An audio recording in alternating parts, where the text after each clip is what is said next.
This is what happens when you bring a big rig to a car wash. The car wash cameras captured the semi-truck driver trying to squeeze into the car wash space. The truck hits the roof on its first attempt and comes to a stop.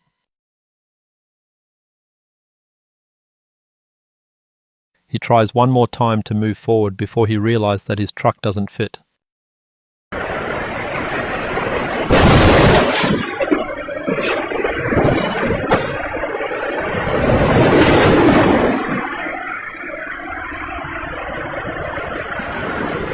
Finally, realizing the truck won't fit, he reverses and drives away.